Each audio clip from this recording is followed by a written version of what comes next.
बिस्मिल्लाहिर्रहमानिर्रहीम। अस्सलाम वालेकुम डियर स्टूडेंट्स। उम्मीद करता हूँ बच्चों आप सब खैर आफियत से हैं। आपको MMP methods of mathematical physics की क्लास में वेलकम। क्लास को प्रॉपर्ली स्टार्ट करने से पहले बेटा एक मरतबा दुरूद पढ़ लेते हैं। बिस्मिल्लाहिर्रहमानिर्रहीम। अल्लाहुम्मा सल्ली अला मुहम्मदिन व अला आलि मुहम्मदिन कमा सल्लैता अला इब्राहीम व अला आलि इब्राहीम इन्नका हमीदुम मजीद। अल्लाहुम्मा बारिक अला मुहम्मदिन व अला आलि मुहम्मदिन कमा बारकता अला इब्राहीम व अला आलि इब्राहीम इन्नका हमीदुम मजीद। लास्ट लेक्चर में बेटा हमने लैपलेस ट्रांसफॉर्मेशन को स्टार्ट किया था और इसमें हमने लैपलेस ट्रांसफॉर्मेशन की डेफिनेशन और 3 एग्जांपल्स डिस्कस की हैं। आज हम चौथी एग्जांपल से स्टार्ट करने लगे हैं। That are important examples with respect to your final exams. तो इसमें बेटा आपने बताना है कि find Laplace transformation of sine eighty and cos at. एक ही वक्त में हमने दोनों ट्रांसफॉर्मेशन को मालूम करना है, साइन एटी की लैपलेस ट्रांसफॉर्मेशन भी और कॉज एटी की भी। तो इसमें एक नई चीज़ आप सीखेंगे, मतलब ये नहीं है कि आप अलग-अलग से नहीं मालूम करेंगे, 2 मरतबा फार्मूला लगाने की ज़रूरत नहीं है। इसको हम कॉम्प्लेक्स एनालिसिस के रेफरेंस से हम सॉल्व करेंगे। वो कुछ इस तरह है, मैंने लिखा जी in order to evaluate Laplace transformation of sine eighty and Laplace transformation of cos a t we consider the function f of t is equal to e raised to power iota a t. आपने Euler identity पढ़ी हुई होगी complex analysis में। Euler identity वो होती है e raised to power iota theta is equal to cos theta plus iota sine theta. ठीक है, तो मैंने इस आयलर आइडेंटिटी को इस्तेमाल करूंगा ई की power aorta A T. A T क्यों लिया है यहाँ पर? साइन का एंगल क्या है? ए टी है। तो अगर फर्ज करें यहाँ 3t होता तो मैं साइन एयोटा 3t लेता। ठीक है ना। अच्छा, तो अब मैंने इसका नाम रख लिया इस फंक्शन का। मैंने इसको नहीं, इनकी लैपलेस ट्रांसफॉर्मेशन मालूम करनी है, तो मैं इसको एफ ऑफ टी नहीं लेके चल रहा, मैं ई की पावर एयोटा ए टी को एफ ऑफ टी मान के चल रहा हूँ। ठीक है ना। अब आगे आयलर आइडेंटिटी ओपन कर दी, ये इसके बराबर आ गया। अब मैं इनके ऊपर लैपलेस ट्रांसफॉर्मेशन अप्लाई करने लगा हूँ, तो ये आगे लैपलेस ट्रांसफॉर्मेशन ऑफ ई की पावर एयोटा ए टी। मैं फिर बता रहा हूँ, मैं अभी ये फंक्शन ये रखा है मैंने ई की पावर एयोटा ए टी, जो कि इन्वॉल्व कर रहा है आपके कॉज और साइन फंक्शन को। ठीक है ना। तो मैं इसकी लैपलेस ट्रांसफॉर्मेशन मालूम करूंगा, बाद में खुद ब खुद ही हमारा क्वेश्चन आंसर आ जाएगा, देखते जाएं आप। अच्छा जी, लैपलेस ट्रांसफॉर्मेशन का फार्मूला आपने पढ़ा है। सबसे पहले आप फार्मूला 0 से इन्फिनिटी इंटीग्रल लिखते हैं, फिर उसके बाद ये कर्नल है e raised to power minus s t, यानी ये टर्म इसमें ऐसे ही लिखनी है आपने। अब आगे आपने जो लैपलेस ट्रांसफॉर्मेशन जिस फंक्शन की मालूम कर रहे हैं वो यहाँ पर पुट कर देनी है आपने, ये पुट कर दिया आपने। ठीक है, अब ये दोनों फंक्शन बेस एक जैसी है, तो पावर आपको ऐड हो जाएंगे। ये आ जाएगा ई की power iota a T minus s T into D T, ये आयोटा है जी। अच्छा बेटा, यहाँ पर देखें ये टी कॉमन निकाल लिया, ये आपके पास इस तरह आ गई। मैंने लास्ट आपको फार्मूला बताया था, ये फार्मूला बार बार इस्तेमाल होगा। ई की पावर अगर लैम्डा टी लिखा हुआ है, लैम्डा एक रियल नंबर है, तो बच्चों ये सिंपल होता है ई की power lambda T over lambda plus constant of integration in case of indefinite integral. अगर डेफिनेट इंटीग्रल होगा तो फिर आप कांस्टेंट सी आप जानते हैं, नहीं ऐड करते हम। तो ये बेटा आ जाएगा ई की पावर योटा ए माइनस एस टी ओवर ये नीचे आ जाएगा 0 से इन्फिनिटी। ठीक हो गया। अच्छा, अब देखो ये वाला नंबर नीचे तो है, ये सारा है कॉम्प्लेक्स नंबर, इसको मैंने बाहर शिफ्ट कर दिया, अगर ऊपर ये लिमिट आ गई। अच्छा, यहाँ पर ना एक काम आप चाहे तो करना चाहते हैं तो कर लें, वैसे बेहतर है। मैंने आपको लास्ट लेक्चर में बताया कि जब भी ऊपर वाली लिमिट या नीचे लिमिट इन्फिनिटी हो ना, तो आप उसको एक रियल नंबर एच से रिप्लेस कर लेते हैं और इसकी जगह फिर हम ऐसे एच लिख लेते हैं। तो ये कुछ ऑथर्स के लिए के नज़दीक ये चीज़ बेहतर है, तो आप उसे कर लें, बजाय ये कि आपको कोई नंबर ना कट जाए इस वजह से। तो मैंने खैर नहीं लिखा हुआ, तो मसला तो नहीं है। एट द एंड हमने एच को इन्फिनिटी ही पुट करना होता है, लेकिन असल में वजह ये होती है कि आपका जो ये होता है ना इम्प्रॉपर इंटीग्रल, जो इनफाइनाइट इंटीग्रल है, उसको वैल्यूएट करने से पहले पहले उसे डेफिनेट इंटीग्रल में कन्वर्ट करना पड़ता है। और डेफिनेट में कैसे कन्वर्ट होता है?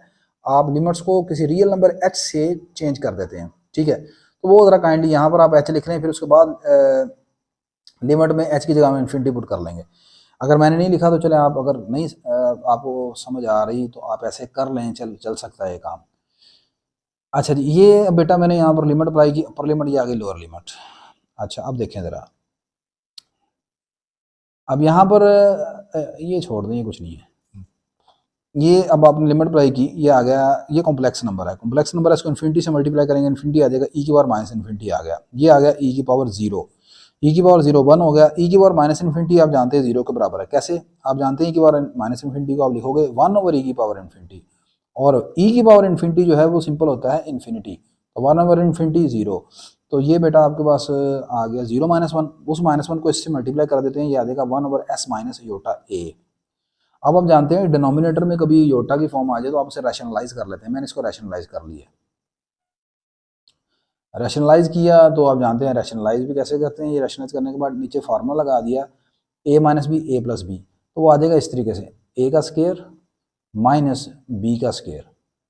अब आप जानते हैं ये बन जाएगा s का स्केयर, और ये आएगा योटा का स्केयर हो गया -1, और ये आ गया a का स्केयर, माइनस माइनस प्लस हो गया, s square plus a square आ गया।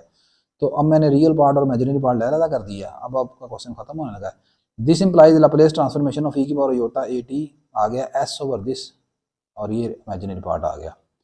अब मैंने क्या किया है, अब मैंने आइलर आइडेंटिटी को दोबारा इस्तेमाल किया, मैंने कहा जी ई की पावर योटा ए टी तो होता है इसके बराबर, तो इसकी जगह इसकी वैल्यू लगा दी, आगे ये वैसे ही लिख दिया मैंने नीचे। अब लैप्लेस ट्रांसफॉर्मेशन की प्रॉपर्टी है वो आगे जाके वैसे हम पढ़ेंगे, लीनियर प्रॉपर्टी होती है, यानी कि इसके ऊपर लैप्लेस ट्रांसफॉर्मेशन लैदा आ गई, योटा बाहर आ गया, और इसकी लैप्लेस ट्रांसफॉर्मेशन लैदा आ गई, और ये वैसे ही लिख दिया फिर दोबारा। Comparing real and imaginary parts on both sides, real और इमेजिनरी पार्ट लैदा लैदा कर लें तो कोज एटी की लैप्लेस ट्रांसफॉर्मेशन ये आ गई और इसकी लैप्लेस ट्रांसफॉर्मेशन ये आ गई। तो लें जी बेटा, ये आपके पास एक ही वक्त में दोनों जो फंक्शन हैं उनकी लैप्लेस ट्रांसफॉर्मेशन आपने मालूम कर ली।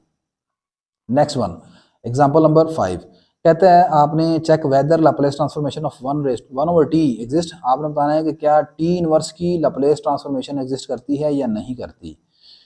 Firstly for this firstly we check whether ये लैप्लेस ट्रांसफॉर्मेशन कब एग्जिस्ट करेगी या नहीं करेगी। ठीक है, आपने सिंपल ये देखना है कि ये जो इंटीग्रल है लैप्लेस ट्रांसफॉर्मेशन का वो कन्वर्ज करता है या नहीं करता। आप जानते हैं किसी फंक्शन एफ ऑफ टी की जो लैप्लेस ट्रांसफॉर्मेशन का फार्मूला है वो सिंपल है, इम्प्रॉपर इंटीग्रल 0 से इन्फिनिटी ई की power minus s T into F of T into D T. अगर तो ये इंटीग्रल कन्वर्ज करता है तो लैप्लेस ट्रांसफॉर्मेशन फंक्शन की एग्जिस्ट करती है, अगर नहीं करता तो इसका मतलब उसकी लैप्लेस ट्रांसफॉर्मेशन एग्जिस्ट नहीं करेगी।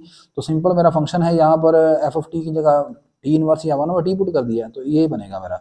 अच्छा, अब देखें ज़रा, क्या मैं इस इंटीग्रल को ऐसे ब्रेक कर सकता हूँ दो हिस्सों में, क्योंकि आप जानते हैं कि ये जो इस वक्त 0 से इन्फिनिटी है ना, आपका ये वाला जो इंटीग्रल है नीचे वाला पार्ट, ठीक है, ये 0 पर अनडिफाइंड है, ठीक है ना। तो मैंने क्या किया, इसको दो हिस्सों में डिवाइड कर लिया, 0 से 1 e raised power minus s t over t, और 1 से infinity e raised power minus s t, इसे 1 कह दिया। अब अगली बात गौर से देखिएगा,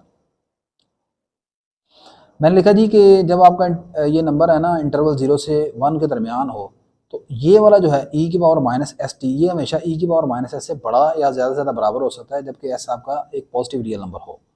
देखे नहीं समझे, देखो मेरी बात सुने, मैंने कहा ये वाली चीज़ इससे बड़ी है,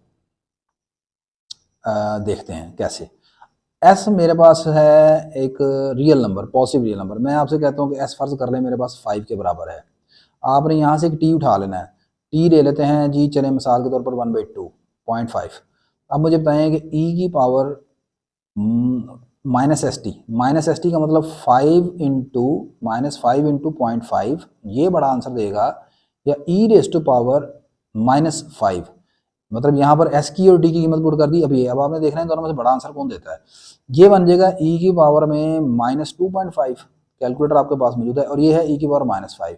इसको मैं ऐसे लिख लूँ, ई की पावर 1/2.5, और इसको लिख लेते हैं 1 ओवर ई की पावर 5। आप जानते हैं डिनोमिनेटर में आंसर जितना बड़ा होगा, अब ई की पावर 5 पक्की बात है ई की पावर 2.5 से बड़ा होता है। अब ये बड़ा है, जब आप दोनों तरफ ये उल्टाएंगे, रेसिप्रोकल लेंगे, तो जो बड़ी चीज़ है वो छोटी हो जाएगी और छोटी चीज़ बड़ी हो जाएगी, तो 2.5 पर आंसर इससे बड़ा हो जाएगा। इट मीन्स आपके पास ई की पावर माइनस एस टी का जवाब ई की पावर माइनस एस से बड़ा हो गया, सही है।